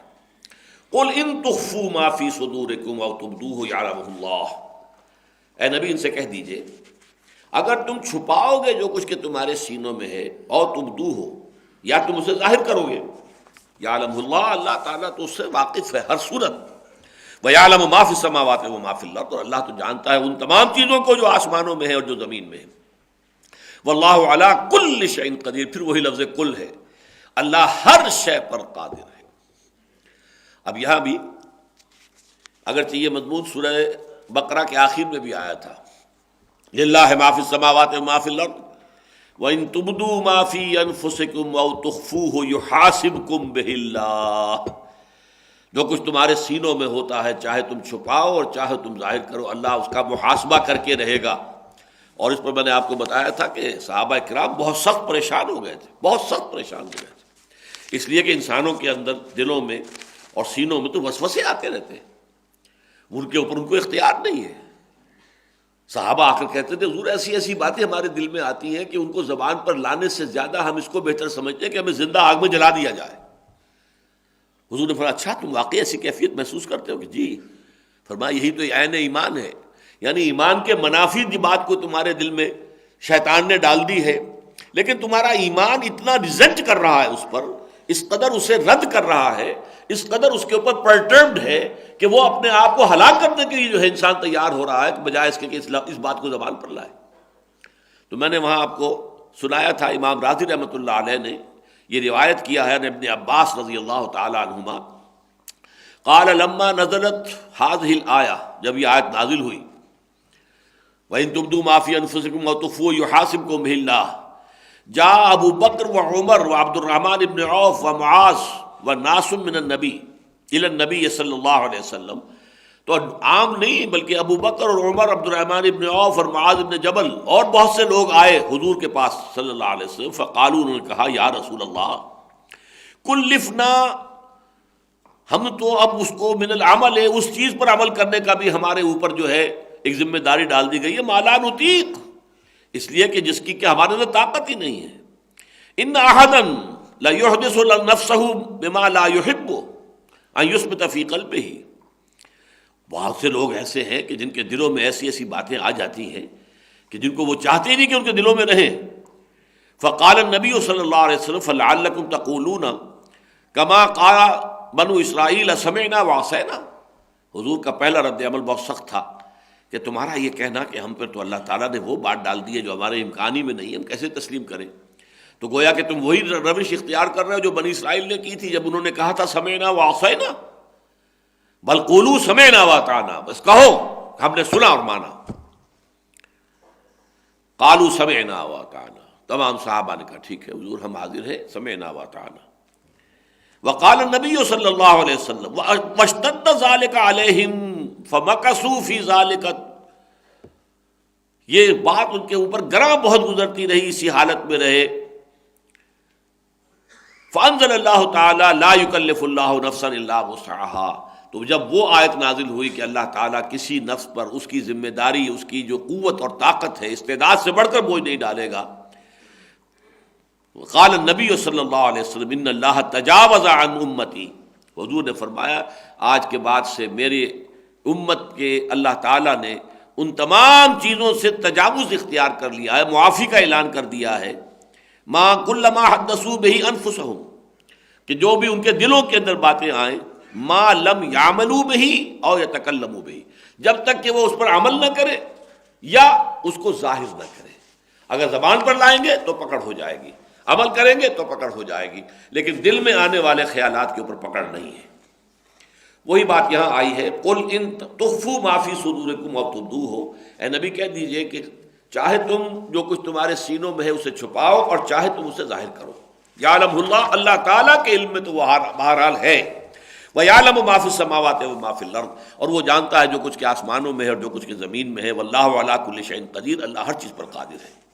یوم تجد کل نفس ما عملت من خیر محضرا، جس دن کے ہر جان، اب یہ نفس آ گیا، یوم تجد کل نفس، ہر جان وہ پائے گی ما عملت من خیر محضرا وما عملت من سوء، ہر وہ شے جو اس نے اچھائی کی ہوگی اس کے سامنے موجود پائے گی، اور ہر وہ شے جو اس نے برائی کی کمائی ہوگی اپنے سامنے موجود پائے گی. فمن یعمل مثقال ذرۃ خیرا یرہ ومن یعمل مثقال ذرۃ شرا یرہ. یوم تجد کل نفس ما عملت من خیر محضرا وما عملت من سوء، حاضر پائے گی اپنے سامنے ہر جان جو بھی خیر اس نے کمایا تھا اور جو بھی شر. تود لو ان بینہا وبینہ امدا بعیدا، اس وقت انسان یہ چاہے گا، وہ جان یہ چاہے گی کاش میرے اور میرے اس اعمال نامے، میرے ان اعمال کے مابین ایک بہت طویل خلیج حائل ہو جائے، بہت فاصلہ ہو جائے. امدا بعیدا وَيُحَذِّرُكُمُ اللَّهُ نَفْسَهُ، اور اللہ تعالیٰ تمہیں خبردار کر رہا ہے، ڈرا رہا ہے اپنی ذات سے. وَاللَّهُ رَءُوفٌ بِالْعِبَادِ، اور کہ اللہ تعالیٰ جہاں پکڑنے والا ہے، جہاں سزا دینے والا ہے، جہاں سریع الحساب ہے، شدید العقاب ہے، وہاں پر وہ وَاللَّهُ رَءُوفٌ بِالْعِبَادِ، وہ اپنے بندوں کے حق میں بڑا مہربان بھی ہے، بہت نرم بھی ہے، بہت مہربان بھی ہے. قُلْ إِن كُنتُمْ تُحِبُّونَ اللَّهَ فَاتَّبِعُونِي. اب یہ جو چند آیات ہیں ان میں بعض چیزوں کا بہت اہم موضوع جو ہے اس کا بڑا ایک جو سمجھیے کہ جامع خلاصہ آ گیا ہے. ایک ہے اطاعت رسول، ایک ہے اتباع رسول. اطاعت اور محبت دونوں کے اعتبار سے اللہ اور رسول بریکٹڈ ہے. اللہ کی اطاعت، رسول کی اطاعت، اللہ کی محبت، رسول کی محبت، یہ بریکٹڈ ہے، محبت کے اعتبار سے بھی اور اطاعت کے اعتبار سے بھی. لیکن اللہ کے ساتھ جب یہ اطاعت اور محبت دونوں جمع ہوتے ہیں تو اس کا مجموعہ بنتا ہے عبادت. رسول کے لیے جب اطاعت اور محبت جمع ہوں گے تو اس کا مجموعہ بنے گا اتباع، پیروی کرنا. اس لیے کہ ظاہر بات ہے اللہ کی ہم پیروی نہیں کر سکتے، اللہ کی قدرت، اللہ کی شان، اللہ کے اختیارات، ہم ظاہر بات ہے اللہ جو کچھ کرتا ہے اس کی نقل نہیں کر سکتے، ہم اس کی پیروی نہیں کر سکتے، لیکن محمد صلی اللہ علیہ وسلم انسان تھے، ظاہر بات ہے نبی تھے، ان پر وحی آئی ہے، اللہ کی رحمتیں تھیں، نہ فضلہ کان علیہ کا کبیرہ، سب کچھ ہے، لیکن بہرحال انسان تھے، عام انسانوں کی طرح پیدا ہوئے تھے، آپ کے والدین بھی تھے، ماں بھی تھی، والد بھی تھے، آپ پر بچپن بھی آیا ہے، لڑکپن بھی آیا ہے، پھر آپ پر جوانی بھی آئی ہے، سارا وہ ادوار گزرے ہیں، وہ سارے تقاضے آپ کے ساتھ بھی تھے، چاہے بھوک کا معاملہ ہو، پیاس کا معاملہ ہو، جنسی طلب ہو، سارے تقاضے آپ کے ساتھ تھے۔ اس اعتبار سے اتباع ہم کر سکتے ہیں محمد الرسول اللہ کا، اتباع اللہ کا نہیں ہو سکتا۔ اللہ کی تو عبادت، اس کی حمد، اس کی ثنا، اس کا شکر، اطاعت، اور اس کے ساتھ اس کے لیے یہ رشتہ ہوگا ہمارا محبت کا۔ اس حوالے سے جان لیجئے کہ اطاعت اللہ کی، اللہ کے رسول کی، محبت اللہ کی، اللہ کے رسول کی، لیکن اطاعت خداوندی اور محبت خداوندی جمع ہوں گی تو عبادت کا معاملہ مفہوم پیدا ہوگا، اور جب رسول کے لیے اطاعت اور محبت دو تھوڑی جمع ہوں گی تو یہ اتباع کا جذبہ ہوگا۔ اس اتباع کا مقام کیا ہے وہ اس آیت سے سمجھیے۔ قل ان کنتم تحبون اللہ فاتبعونی یحببکم اللہ، اے نبی ان سے کہہ دیجئے اگر تم اللہ سے محبت کرتے ہو تو میرا اتباع کرو، یحببکم اللہ، اللہ تم سے محبت کرے گا، تم صرف محب نہیں رہو گے، محبوب بن جاؤ گے اللہ کے، وَيَغْفِرْ لَكُمْ ذُنُوبَكُمْ، اور تمہارے گناہوں کو بخش بھی دے گا، واللہ غفور الرحیم، اللہ غفور ہے اور رحیم ہے۔ قُلْ اطیعوا اللہ واطیعوا الرسول، اب دوسرا لفظ ہے اطاعت، کہہ دیجئے اطاعت کرو اللہ کی اور اطاعت کرو رسول کی، اطیعوا اللہ والرسول فإن تولوا فإن اللہ لا يحب الکافرین، پھر اگر یہ روگردانی کریں تو اللہ کافروں کو بالکل پسند نہیں کرتا۔ یہاں در حقیقت ان دو آیات میں اطاعت رسول اور اتباع رسول کا فرق واضح کیا گیا۔ اطاعت اللہ کی اور اطاعت رسول کی یہ بریکٹڈ ہے، اور اس اعتبار سے سورہ نساء میں خیر بہت تفصیل سے یہ بات آئے گی، من یطع الرسول فقد اطاع اللہ، جو رسول کی اطاعت کرتا ہے وہ اللہ کی اطاعت کرتا ہے۔ من رسول الا لیطاع باذن اللہ، ہم نے نہیں بھیجا کوئی رسول مگر اس لیے کہ اس کی اطاعت کی جائے اللہ کے حکم سے۔ اطاعت رسول تو گویا کہ اسلام کا لازمی تقاضا ہے، اگر یہ نہیں کرتے تو اسلام نہیں ہے بلکہ پھر وہ کفر رہ جائے گا۔ فَإِن تَوَلَّوْا فَإِنَّ اللَّهَ لَا يُحِبُّ الْكَافِرِينَ، اگر یہ روگردانی کریں، یہ گردن موڑ لیں، رخ پھیر لیں، تو اللہ ایسے کافروں کو پسند نہیں کرتا۔ گویا کہ اطاعت سے انکار، اطاعت خداوندی سے اور اطاعت رسول سے انکار صلی اللہ علیہ وسلم، یہ کفر ہے۔ البتہ اطاعت اور اتباع میں فرق کیا ہے اس کو نوٹ کر لیجئے۔ دیکھیے اطاعت جو ہے وہ ہے کسی حکم پر، یہ کرو، اور آپ اسے حکم کو بجا لا رہے، یہ اطاعت ہے۔ اگرچہ اس میں بھی جو لفظ طاع ہے اگر اس کی حقیقت پیش نظر رہے تو ایک ہے زبردستی کی اطاعت، ایک ہے دلی آمادگی کی اطاعت، ان میں فرق ہے۔ طاع کہتے ہیں دلی آمادگی کو، طاعا و کرہا، یہ دو الفاظ ایک دوسرے کے مقابلے میں آتے ہیں، طاعا و کرہا۔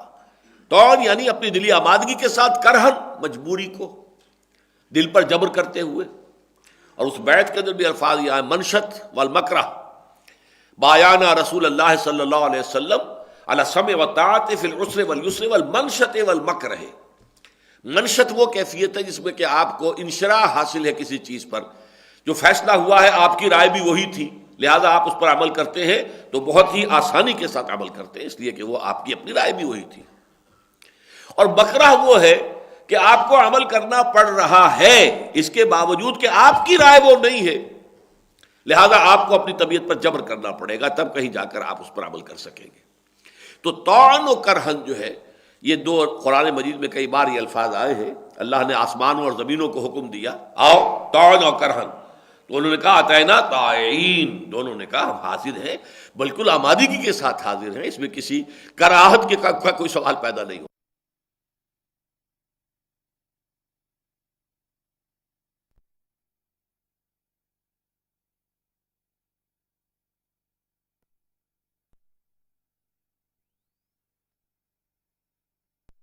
اطاعت بھی کہتے ہیں اپنی آمادگی قلب کے ساتھ کسی کی بات کو مان لینا، لیکن ظاہر بات ہے کہ اس کا دائرہ ہوگا حکم کے ساتھ، یہ کرو یہ نہ کرو۔ اتباع کا دائرہ اس سے بہت آگے ہے۔ اتباع یہ ہے کہ جو کچھ رسول کرتے ہیں وہ کرو، چاہے وہ کہتے نہیں تمہیں۔ اتباع تو یہ ہے، انہوں نے حکم نہیں دیا تمہیں، لیکن کرو اس لیے کہ رسول کر رہے ہیں، تم بھی کرو۔ یہ اتباع جو ہے، آدمی خود اس چھان بین میں رہے حضور کو کیا چیز پسند ہے، چاہے حضور نے اس کا حکم نہیں دیا۔ اب آپ کو معلوم ہے بعض چیزیں ہیں حضور کو فلاں شے کھانے کی پسند تھی، اب کوئی شخص اسی جذبے کے تحت وہ چیز زیادہ رغبت سے کھاتا ہے کہ میرا مزاج بھی حضور کے مزاج سے قریب ہو جائے، چاہے حکم حضور نے دیا یا نہیں دیا۔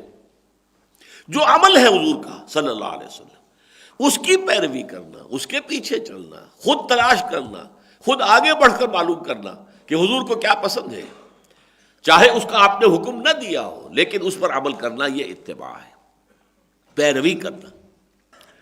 رسول کا اتباع تو در حقیقت ان لوگوں نے کیا جنہوں نے زندگی میں کوئی شے اپنے لیے نہیں بنائی، کوئی شے اپنے پاس ریٹین نہیں کی۔ حضور کا عمل تو یہ ہے، کوئی دولت آپ نے جمع نہیں کی، کوئی جائیداد آپ نے نہیں بنائی۔ اتباع تو یہ ہوگا، حضور کا اتباع تو یہ ہوگا کہ جب سے وحی کا حکم آیا ہے یا ایھا المدثر قم فانذر وربک فکبر، پھر ان دو کاموں کے سوا آپ کی کوئی طاقت، کوئی قوت، کوئی صلاحیت، کوئی وقت صرف نہیں ہوا، دعوت دین اور اقامت دین۔ کوئی کاروبار آپ نے نہیں کیا، کوئی دنیاوی دھندا نہیں کیا۔ جسم و جان کے جو ناگزیر تقاضے ہیں، ظاہر بات ہے کچھ تھوڑی سی استراحت، تھوڑا سا سو لینا، اور جو بھی جسم کے تقاضے ہیں ان کو پورا کر لینا، باقی اس کے سوا جو وقت تھا، جو قوت تھی، جو توانائی تھی، جو صلاحیت تھی، وہ کل کی کل وقف تھی اس کام کے لیے۔ ادع الی سبیل ربک بالحکمۃ والموعظۃ الحسنۃ وجادلهم بالتی احسن، اور لِیُظْہِرَهُ عَلَى الدِّینِ کُلِّهِ۔ اب اصل میں تو اتباع ہوگا اسی رخ پر اپنی زندگی کو ڈھال لینا۔ اب اس میں بھی دو چیزیں ہوں گی، ایک کیفیت ہے، ایک کمیت ہے۔ کمیت میں وہاں تک پہنچ جانا یہ بہت مشکل ہے، بہت مشکل ہے، البتہ ناممکنات میں سے نہیں ہے۔ حضور کے ساتھ بھی ایسے صحابہ موجود تھے جنہوں نے یہی روش اختیار کی، ایک پیسہ نہ کمایا نہ رکھا، کچھ آ گیا، کچھ صدقہ خیرات کہیں سے مسجد نبوی میں تو اصحاب صفہ نے کھا لیا، نہیں آیا تو بھوکے سو رہے ہیں، کئی وقت کے فاقے آ رہے ہیں۔ وہ تو ہر وقت لگے ہوئے ہیں، حضور کے دامن سے چمٹے بیٹھے ہیں کہ ایک ایک لمحہ بھی جو حضور باہر آ کر اپنے گھر سے باہر بسر کرتے تھے، ہمیں ان آپ کی صحبت حاصل ہو، جو بھی لفظ آپ کی زبان مبارک سے نکلے اسے ہم حرز جان بنا لیں۔ یہی وجہ ہے حضرت ابو ہریرہ ہزارہ حدیثیں انہوں نے نقل کر دی، اصحاب صفہ میں سے تھے، کوئی کاروبار تو نہیں کرتے تھے۔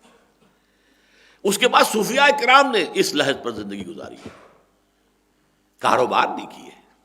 شیخ معین الدین اجمیری یہاں پر کوئی کاروبار کرنے نہیں آئے تھے، کوئی ایکسپورٹ امپورٹ کرنے نہیں آئے تھے، جو بھی اس وقت ان کا تصور تھا اللہ کے دین کی بات پہنچانا اور اللہ کی طرف لوگوں کو بلانا، اس کے لیے آئے تھے۔ اپنے اپنے زمانے کے حالات ہوتے ہیں، ان میں ظروف و احوال جو ہے ان کی مناسبت ہوتی ہے، اس کو ذہن میں رکھنا وہ بالکل دوسری بات ہے۔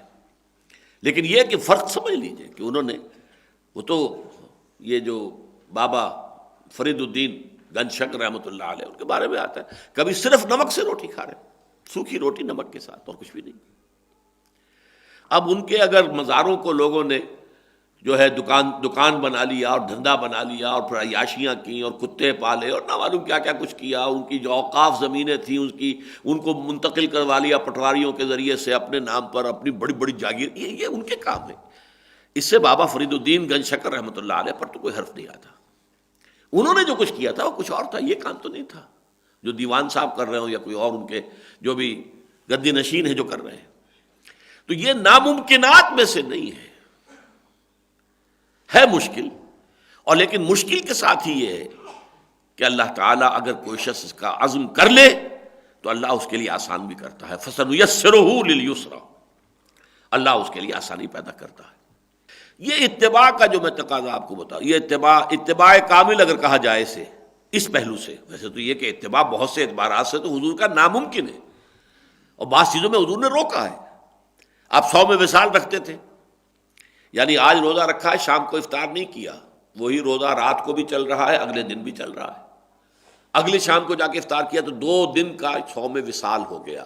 یہ 2 روزے وصل ہو گئے، جمع ہو گئے، لیکن ایک ہی روزے کی شکل میں. 3 روز کا بھی 100 میں وصال حضور رکھتے تھے. لیکن صحابہ سے اس کو آپ نے روک دیا، قطعاً نہیں.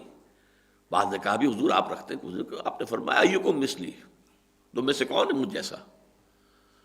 ابھی تو عند ربی ہوا یطعمنی ویسقینی، میں تو اپنے رب کے پاس رات بسر کرتا ہوں، وہ مجھے کھلاتا بھی ہے پلاتا بھی ہے، تم یہ کام نہیں کر سکتے. تو بعض چیزیں وہ جن پر روک دیا، آپ اتباع نہیں کر سکتے ان میں حضور کا صلی اللہ علیہ وسلم. 100 میں وصال اس کی بہت بڑی مثال ہے، لیکن یہ شے ناممکن نہیں ہے. لیکن یہ تو ممکن ہے کہ بیشتر اور بہتر وقت اس کام کے لیے صرف کر دیا جائے، یہ تو ممکن ہے. اس میں ہرگز کوئی، یعنی اس رخ پر تو زندگی ہو، دعوت دین اور اقامت دین کی جد و جہد جو ہے وہ شامل تو ہو جائے آپ کے پروگرام میں، اور اس کو پھر یہ کہ جیسے جیسے اللہ تعالیٰ توفیق دے، ہمت دے، اس کے اندر بڑھوتری ہوتی رہے. آپ ادھر سے لیں گے تو ادھر ڈالیں گے، ادھر سے کچھ وقت جو ہے نکالیں گے، جس کو تبلیغی جماعت کے لوگ کہا کرتے ہیں، بڑی پیاری اصطلاح انہوں نے ایجاد کی ہے، تفریغ اوقات، وقت کو فارغ کرنا. وقت آپ کا پورا آکوپائیڈ ہے، دنیا کی جد و جہد ہے، کاروبار ہے، یہ ہے وہ ہے، پوری طرح وقت جو ہے وہ آکوپائیڈ ہے. اس میں سے نکالنا ہوگا وقت، تفریغ اوقات، فارغ کرنا. تب ادھر سے نکالیں گے تو ادھر ڈالیں گے، ادھر اس وقت کو صرف کریں گے. اتباع کا کوئی سوال اس کے بغیر نہیں ہے. اب یہ ہمارے دھوکے ہیں جو ہم نے اپنے آپ کو دے رکھے ہیں. کچھ لوگ سمجھتے ہیں میں جی برش نہیں کروں گا، مسواک کروں گا. اتباع کا تقاضا یہ ہے کہ مسواک کی جائے، ٹھیک ہے، یہ میں اس کا انکار نہیں کرتا. لیکن اگر آپ کا اتباع صرف یہیں تک محدود ہے اور باقی آپ کی ساری زندگی تو لگ رہی ہے دنیا کمانے کے اندر، یہ اتباع نہیں، یہ دھوکہ ہے، یہ فراڈ ہے. یخادعون اللہ والذین آمنوا وما یخدعون الا انفسهم، یہ تو پھر دھوکہ ہے جو اللہ کو اور اہل ایمان کو دینے کی کوشش کی جا رہی ہے. اور اس میں یہ کہ یہاں پر جہاں قلم رکھا جاتا ہے وہاں مسواک کھڑی ہوئی ہے، کہ گویا کہ ہمارا یہ علم ہے، یہ نشان ہے ہمارا، یہ امتیازی ایک نشانی ہے. یہ چیزیں نہیں ہیں. اتباع تو یہ ہے ان صلاتی و نسکی و محیای و مماتی للہ رب العالمین. اور اسے بھی دے اللہ ہمت دے، آخر انسانوں ہی میں سے صوفیاء کرام تھے، کوئی وہ جنات میں سے نہیں تھے، کوئی فرشتوں میں سے نہیں تھے، امتی تھے. اب طریقہ کار کا معاملہ جو وہ ایک علیحدہ بات ہے، لیکن یہ کہ بہرحال انہوں نے یہ کیا کہ جو بھی کچھ تھی اپنی پونجی، توانائی، قوت، صلاحیت، محنت اور وقت، اس کی پوری پونجی کو لگایا اسی کام کے لیے. لیکن یہ کہ اس درجے تک وہ بھی اللہ تعالیٰ آخر فَسَنُيَسِّرُهُ لِلْيُسْرَىٰ، آپ قدم تو اٹھائیں، آغاز تو کریں، فیصلہ تو کریں، بسم اللہ تو کریں، اس کے بعد اللہ تعالیٰ راستے کھولنے والا ہے. تو یہ جو اطاعت اور اتباع کا فرق ہے وہ اس مقام پر، اور قرآن مجید میں یہی مقام ہے واضح طور پر کہ جو ان دونوں چیزوں کو اس طرح یکجا کر کے بیان کر رہا ہے. قُلْ اطیعوا اللہ والرسول، کہہ دیجئے اطاعت کرو اللہ کی اور رسول کی. اس سے تو سرتابی کرنا کفر ہو گیا. فَإِن تَوَلَّوْا فَإِنَّ اللَّهَ لَا يُحِبُّ الْكَافِرِينَ، پھر اگر وہ روگردانی کرے تو اللہ کو کافر پسند نہیں ہے بالکل. یہ تو گویا کہ کفر ہے حقیقی اعتبار سے، چاہے معنوی اعتبار سے نہیں، وہ مسلمان ہی رہتا ہے، شریعت کے احکام کی خلاف ورزی بھی کر رہا ہے، وہ تو ٹھیک ہے. امام ابو حنیفہ کا رحمۃ اللہ علیہ یہ مقولہ بالکل صحیح ہے کہ گناہ کبیرہ سے بھی کوئی شخص کافر نہیں ہوتا، اسلام کے دائرے سے نکلتا نہیں ہے. زانی بھی ہے، آپ نے اس کو رجم بھی کیا، پھر بھی اس کی نماز جنازہ آپ پڑھیں گے کہ تھا مسلمان وہ. اور چاہے کسی کا چور کا ہاتھ کٹا ہے، ٹھیک ہے، سزا اسے دی گئی، مسلمان ہے وہ. تو مسلمان ہونا اور ہے، لیکن معنوی طور پر یہ کفر ہے کہ آپ اللہ کی یا اللہ کے رسول کی اطاعت سے سرتابی کریں، یہ کفر ہے. البتہ اس سے اونچا درجہ ہے اتباع کا، حضور کا اتباع. اور اس میں دیکھیے قل ان کنتم تحبون اللہ فاتبعونی، کیونکہ ایمان کا تقاضا ہے. یہ ہم پڑھ چکے ہیں، سورہ بقرہ میں آ چکا ہے، والذین آمنوا اشد حبا للہ. ایمان کے لازمی تقاضوں میں سے ہے. جو لوگ حقیقت المومن ہیں ان کی شدید ترین محبت اللہ کی ذات کے ساتھ ہوتی ہے. اشد ویوم القیامت یردون الی اشد العذاب، قیامت کے دن وہ جھونک دیے جائیں گے شدید ترین عذاب میں. اشد، وہی اشد کا لفظ یہاں آیا ہے. والذین آمنوا اشد حبا للہ، اللہ کی محبت. لیکن اللہ کی محبت جو ہے اس کا تقاضا پھر در حقیقت اتباع رسول ہے. قل ان کنتم تحبون اللہ، اے نبی کہہ دیجئے ان سے اگر تم محبت کرتے ہو اللہ سے، یعنی اگر تم حقیقتاً مومن ہونے کے مدعی ہو، فاتبعونی، تو میری پیروی کرو، میرے نقش قدم پر چلو. امیٹیٹ می، میری نقالی کرو. یہ امیٹیشن محمد کی صلی اللہ علیہ وسلم، نقش قدم پر چلنا.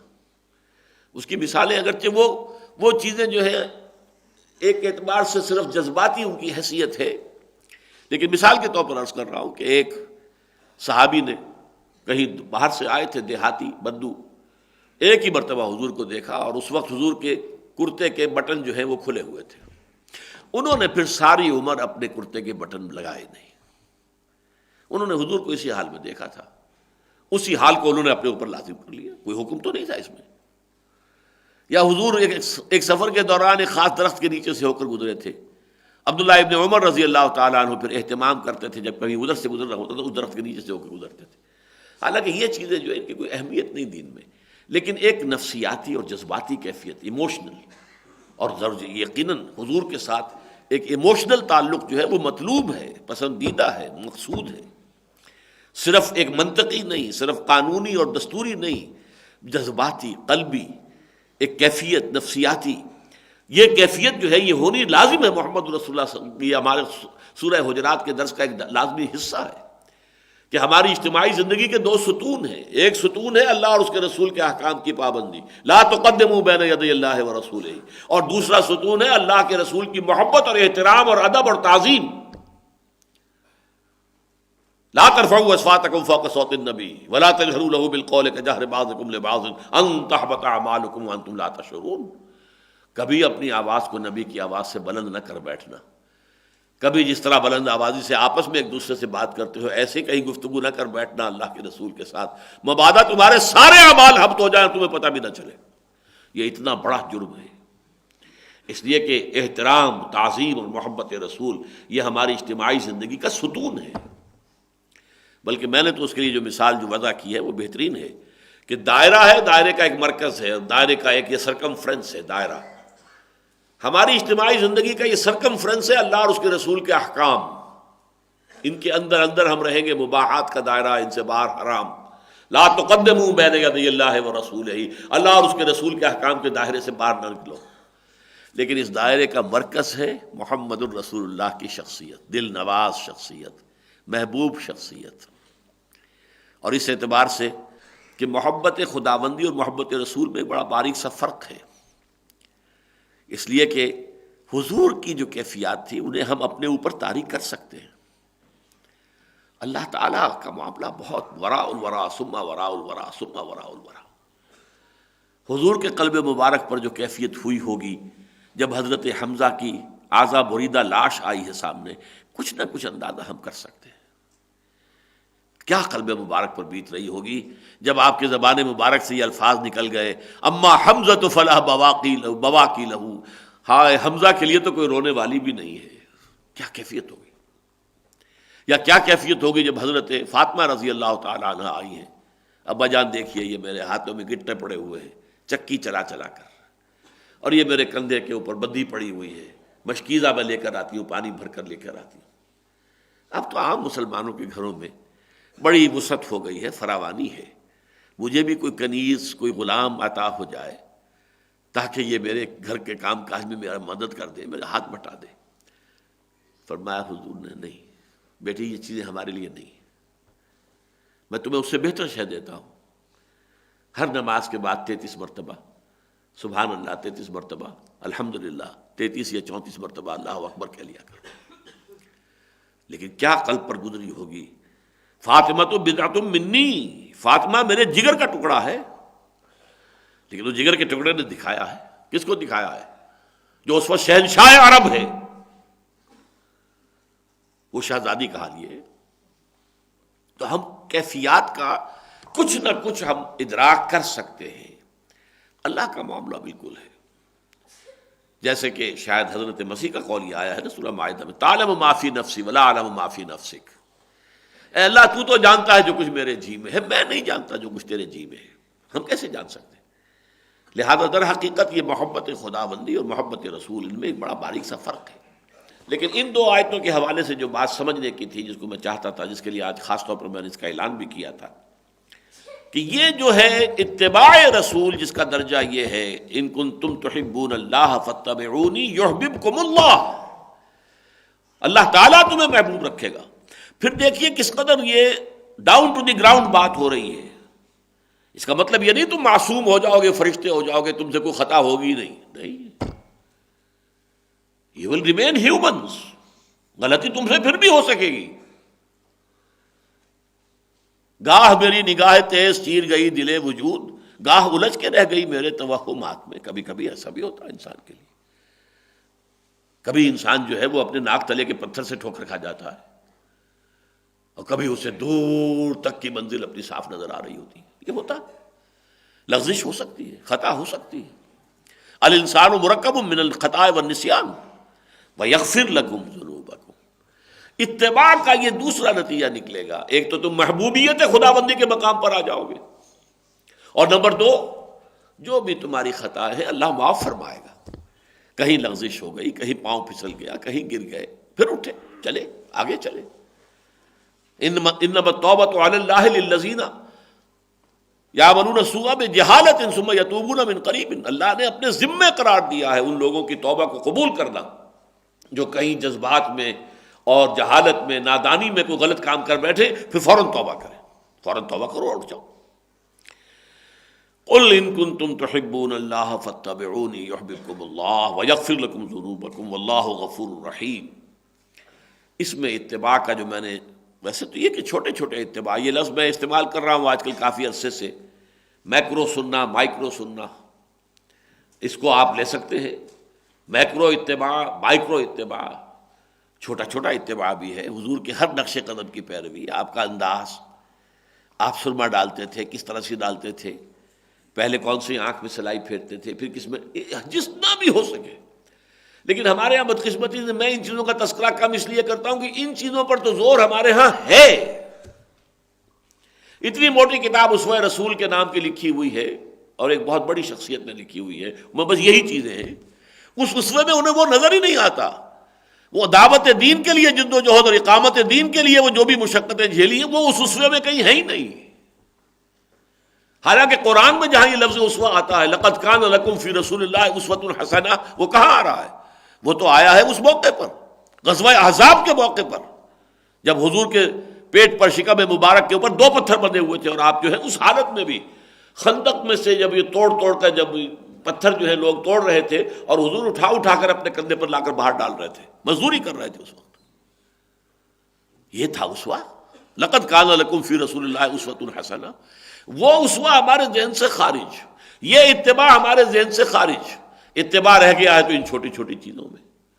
ہم ان چھوٹی چیزوں کی نفی نہیں کرتے، لیکن اس کا خاص طور پر اس لیے ذکر نہیں کرتے کہ وہ تو معلوم ہے، ہمارے معاشرے میں پھیلی ہوئی ہے۔ ہمارے ہاں دینداری کا جو بھی تصور ہے، نیکی کا جو بھی تصور ہے، پرہیزگاری کا اور تقویٰ کا جو بھی تصور ہے، ان میں یہی چیزیں رہ گئی اور تو کچھ ہے نہیں۔ لہذا جو شے نہیں ہے اس کو ایمفیسائز کرنا پڑتا ہے۔ اصل اتباع تو یہ ہے محمد الرسول اللہ کا، اصل سنت تو یہ ہے محمد الرسول اللہ کی، اصل اسوہ تو یہ ہے محمد الرسول اللہ صلی اللہ علیہ وسلم کا۔ دعوت دین، اقامت دین کی جد و جہد کے لیے وقف ہوں۔ آپ کے دن رات، آپ کی صلاحیتیں، آپ کی قوتیں، ان میں سے منیمم جو آپ کے لیے ضروری ہے صرف وہی آپ لیں، اور باقی کو آپ فارغ رکھیں اللہ کے دین کی اقامت، اللہ کے دین کی دعوت کے لیے۔ بارک اللہ لی ولکم فی القرآن العظیم ونفعنی وإیاکم بالآیات والذکر الحکیم۔